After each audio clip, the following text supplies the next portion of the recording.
ఏపీలో మంత్రివర్గ శాఖలపై ఉత్కంఠ నెలకొంది. ఏ శాఖ ఎవరికి దక్కుతుందనే మంత్రులు ఉత్కంఠతో ఎదురు చూస్తున్నారు.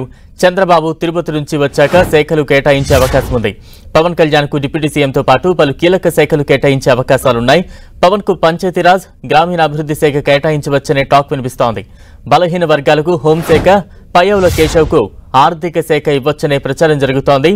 అచ్చెన్నాయుడు, పయ్యావుల, ఆనం, ఫరూక్, నాదెండ్ల, మనోహర్, కొల్లు రవీంద్ర, సత్యకుమార్లకు కూడా కీలక శాఖలు దక్కుతాయంటూ ప్రచారం సాగుతోంది. అయితే ఎవరు ఊహించని విధంగా శాఖల కేటాయింపు ఉంటుందని టీడీపీ వర్గాలైతే చెబుతున్నాయి.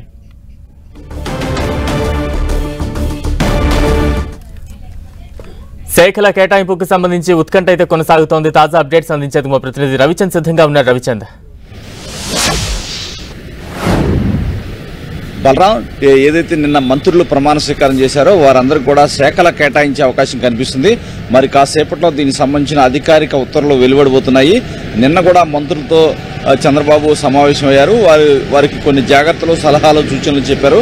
అయితే నిన్న శాఖలు ప్రకటిస్తారనుకున్నప్పటికీ కూడా ఈ రోజుకు వాయిదా వేసిన పరిస్థితి కనిపిస్తుంది. మరి కాసేపట్లో శాఖలు అయితే విడుదల కాబోతున్నాయి, ఉత్తర్వులు జారీ కాబోతున్నాయి. ముఖ్యంగా శాఖలకు సంబంధించి మంత్రులు అయితే చాలా ఉత్కంఠగా ఎదురు చూస్తున్నారు. ఎందుకంటే మంత్రివర్గ కూర్పులో కూడా కొత్త వారికి అవకాశం కల్పించారు. అనూహ్యంగా చాలా మంది తెరపైకి వచ్చి మంత్రి పదవి దక్కించుకున్నారు. ఈ నేపథ్యంలో కేకల కేటాయింపులో కూడా అటువంటి ట్విస్ట్ ఉంటుందేమోననే అనుమానం అయితే టీడీపీ నేతలు అయితే వ్యక్తం చేస్తున్నారు. ఈ నేపథ్యంలో అందరూ కూడా ఒక ఉత్కంఠగా ఎదురు చూస్తున్నారు, ఎవరికి ఏ శాఖ దక్కుతుందా అనేది. ముఖ్యంగా కొనిదెల పవన్ కళ్యాణ్ డిప్యూటీ సీఎం అయితే ఖాయంగా కనిపిస్తుంది. దాంతోపాటు ఎటువంటి శాఖ ఇస్తారు, గ్రామీణాభివృద్ధి, పంచాయతీరాజ్ శాఖ ఇస్తారనే ఊహాగానాలు అయితే కనిపిస్తున్నాయి. మరోవైపు హోంమంత్రి కూడా కొంత చర్చ జరుగుతుంది. కొల్లు రవీంద్ర లేకపోతే అనిత, వీరిద్దరు ఎవరో ఒకరికి హోంమంత్రి దక్కే అవకాశం అయితే కనిపిస్తుంది. ఎందుకంటే బలహీన వర్గాలకే హోంమంత్రి పదవి దక్కుతుందని ప్రచారం అయితే జరుగుతుంది. అదేవిధంగా సీనియర్స్ కి కీలక బాధ్యతలు అప్పగించాలని కూడా చంద్రబాబు భావిస్తున్నట్టు కూడా ముఖ్యమంత్రి భావిస్తున్నట్టు తెలిసింది.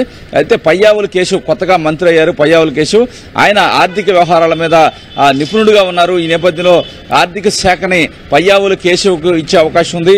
ఎందుకంటే కేంద్రం నుంచి నిధులు తెచ్చుకోవడంలో కావచ్చు, కేంద్ర ఆర్థిక మంత్రితో రెగ్యులర్ గా టచ్ లో ఉండటం కావచ్చు, ఇవన్నీ కూడా ఏదైతే పయ్యావుల కేశవ్కి కొంత ఢిల్లీలో కూడా కొంత నెట్వర్క్ ఉంది కాబట్టి అతనికి ఇస్తారనే ఒక ప్రచారం అయితే జరుగుతుంది. ఈ విధంగా సీనియర్స్ అచ్చెన్నాయుడు కావచ్చు, ఆనం రామనారాయణ రెడ్డి తదితర సీనియర్ నేతలు కొలుసు పార్థసారథి గతంలో మంత్రులుగా పనిచేసినారు.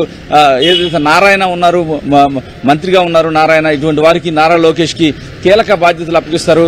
ముఖ్యంగా నారా లోకేష్ కు సంబంధించి పట్టణాభివృద్ధి, ఐటీ శాఖ ఇస్తారనే ఒక ప్రచారం అయితే జరుగుతుంది.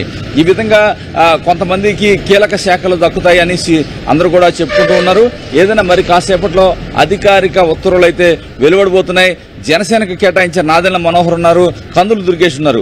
వీరికి అదేవిధంగా బీజేపీ నుంచి సత్యకుమార్ ఉన్నారు. వీరికి కూడా కీలకమైన శాఖలు దక్కే అవకాశం ఉంది. ఎందుకంటే బీజేపీ నుంచి ఒక సత్యకుమార్ ఒక్కరే కేబినెట్ లో ఉన్నారు. అందువల్ల కీలక శాఖ అయితే అతనికి ఇచ్చే అవకాశం ఉన్నట్టు మనకి తెలుసు, టీడీపీ వర్గాల ద్వారా తెలుస్తుంది. ఏది ఏమైనా మరి కాసేపట్లో అధికారికంగా శాఖల కేటాయింపు అనేది ఉత్తర్వులు అయితే వెలువడబోతున్నాయి. చంద్రబాబు కూడా కాసేపట్లో ఆయన బయలుదేరుతారు. తిరుపతి నుంచి ఏదైతే గన్నవరం విమానాశ్రయానికి చేరుకుంటారో అనంతరం ఏదైతే దుర్గా టెంపుల్, దుర్గామాతని దర్శించుకోబోతున్నారు విజయవాడలో. ఈ నేపథ్యంలోనే ఈలోపే అధికారిక ఉత్తర్వులు, శాఖల కేటాయింపుపై అధికారిక ఉత్తర్వులు వెలువడే అవకాశం ఉంది. బలరాం, రవిచంద్, ఇప్పటికే అంటే మంత్రి పదవుల కేటాయింపుకు సంబంధించి ఒక ఫార్ములాతో చంద్రబాబు ముందుకు వచ్చారు. ఇప్పుడు శాఖల కేటాయింపుకు సంబంధించి మిత్రపక్షాలకు కూడా సమ ప్రాధాన్యత ఉండే ఛాన్సెస్ ఎంతవరకు ఉన్నాయి? కీలక శాఖలు మిత్రపక్షాలకు ఎంతవరకు లభించే ఛాన్సెస్ ఉన్నాయి? బలరాం, డెఫినెట్ గా కీలక శాఖలు, ఎందుకంటే పవన్ కళ్యాణ్ కేబినెట్ లో చేరారు కాబట్టి డిప్యూటీ సీఎం హోదాతో కీలక శాఖ అయితే కట్టబెట్టే అవకాశం ఉంది. అదేవిధంగా నాదెండ్ల మనోహర్ కూడా ఉమ్మడి రాష్ట్రంలో స్పీకర్ గా పనిచేశారు. అనుభవజ్ఞులైన నాయకుడిగా చెప్పుకోవచ్చు. ఆయన కూడా నాదెండ్ల మనోహర్ కూడా, వీరిద్దరికైతే కీలక శాఖలు అయితే జనసేన నుంచి దక్కే అవకాశం అయితే కనిపిస్తుంది. బీజేపీ నుంచి కూడా సత్యకుమార్ ఒక్కరే ఆయన ఇక్కడ కేబినెట్ లో ఉన్నారు కాబట్టి కీలక శాఖలు ఇస్తారు. ఎందుకంటే సత్యకుమార్ ఏదైతే చట్టసభల్లోకి మొదటిసారి ప్రవేశిస్తున్నప్పటికీ జాతీయ స్థాయిలో కూడా గత 25-30 సంవత్సరాల నుంచి అన్ని రాష్ట్రాల్లో తిరుగుతారు. ఆయనకి బీజేపీలో గట్టి పట్టుంది. పరిపాలనా అనుభవం కూడా దాదాపుగా ఆయన చూశారని కూడా చెప్పుకోవచ్చు. ఈ నేపథ్యంలోనే సత్యకుమార్ కూడా కీలక శాఖ దక్కే అవకాశం ఉంది. జనసేన నుంచి ఇంకా కందులు దుర్గేష్ ఉన్నారు.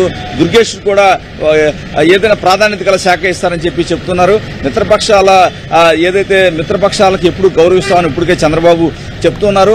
గత టీడీఎల్పీ సమావేశంలో కావచ్చు, నిన్న కావచ్చు, తన చర్యల ద్వారా ఆయన చెప్తూ ఉన్నారు. పవన్ కళ్యాణ్ కావచ్చు, ఆ పార్టీకి మంచి గౌరవం ఇస్తాము, మాతో పాటు సమానంగా చూసుకుంటాం అనే విధమైన మెసేజ్ కూడా చంద్రబాబు పలు సందర్భాల్లో ఇచ్చారు.